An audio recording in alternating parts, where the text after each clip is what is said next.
যেখানেই থাকো বন্ধুরা, আশা করি সবাই ভালো আছো। আমরা তো থাকার জায়গাগুলো সবাই প্রতিদিন পরিষ্কার পরিচ্ছন্ন করে সুন্দর করে সাজিয়ে রাখি। এবার দেখি বাড়ির বাইরে খামার বাড়ি তার আশপাশগুলো কেমন পরিষ্কার করা হচ্ছে আর কী জন্য বা পরিষ্কার করা হচ্ছে সেটা দেখি চলো।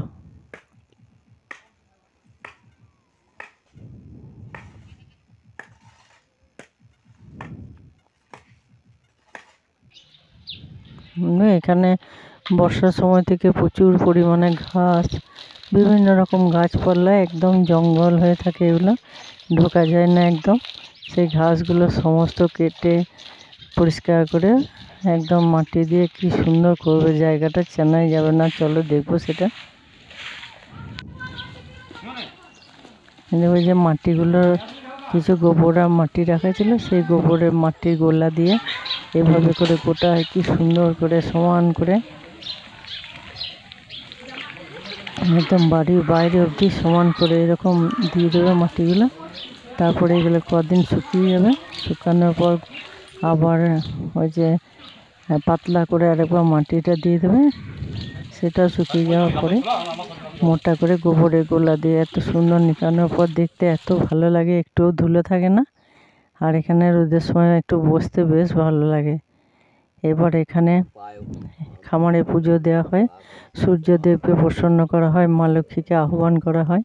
এই পুজো ঠাকুরমশাই করার পর বাড়ির যে মেয়ে বউরা থাকে তারাও আবার একটু করে ঠাকুরকে ফুল দিয়ে নিজেরা পুজো করে প্রণাম করে।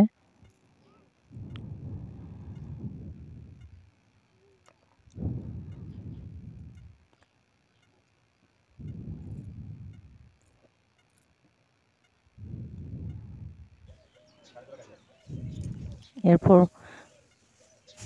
পাকা ধানগুলি মাঠ থেকে নিয়ে এসে সব খামারে এভাবে রাখে। আর এখন তো কয়েকদিন ধরে বেশ মেঘলা আকাশ, তাই সবাই খুব ভয় করছে বৃষ্টি হলে অনেক ক্ষতি হয়ে যায়। আর এখানে এখন তো বেশিরভাগ কাজ মেশিন দিয়ে, তাই মেশিনও একদম রেডি হচ্ছে। মেশিন রেডি হলেই ধান ঝাড়ার কাজ শুরু হয়ে যাবে।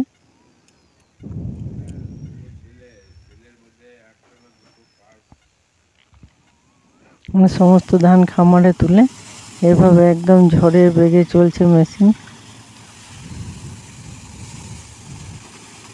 সারা বর্ষাটা বৃষ্টিতে ভিজে রোদে পুড়ে কাদা মেখে এই দিনটার জন্য অপেক্ষা করে।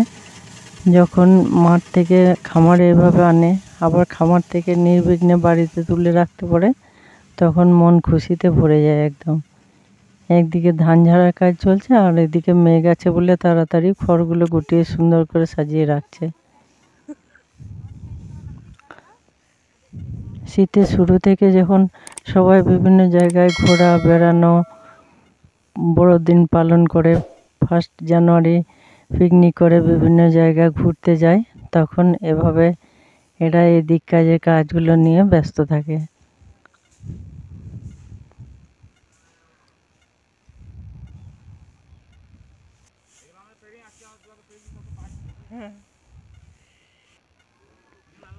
প্রকৃতির খুশিতে চলতে হয়। যখন মেঘলা আকাশ থাকে তখন চটপট কাজ গুটিয়ে নিতে হয়, আবার যখন বৃষ্টি হয় তখন কাজ শুরু করে, এভাবেই চলতে থাকে।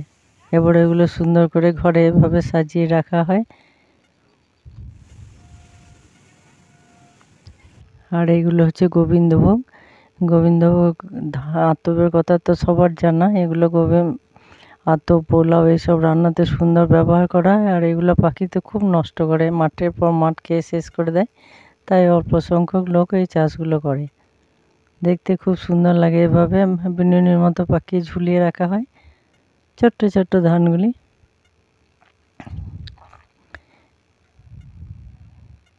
এই যে ধানগুলো নিয়ে মানুষ কত হয়রানি করে। এরপর যখন এগুলো রাইস মিলে গিয়ে সুন্দর হয়ে প্যাকেটজাত হয়ে বিভিন্ন রকম চাল বাজারে আসে, কেউ জানতে পারে না যে এগুলোর পিছনে এত পরিশ্রম থাকে। আর এগুলো হচ্ছে সব থেকে নোংরা ধান, চারিদিকে ছিটকে যায়, সেগুলো এভাবে করে পরিষ্কার করে মা মেয়ে জোরদার করে লেগেছে পরিষ্কারের কাজে। হাওয়া দিয়ে উড়ে সমস্ত নোংরা পাথর বালি ওগুলোকে চালনা দিয়ে চেলে পরিষ্কার করে তারপর রাখে। প্রত্যেকটা জিনিসের পিছনে থাকে অক্লান্ত পরিশ্রম। চাষের কাজে মানুষ হয়রান হয়ে পড়ে।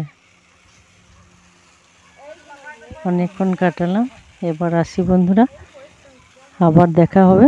কেমন লাগলো একটু বলো।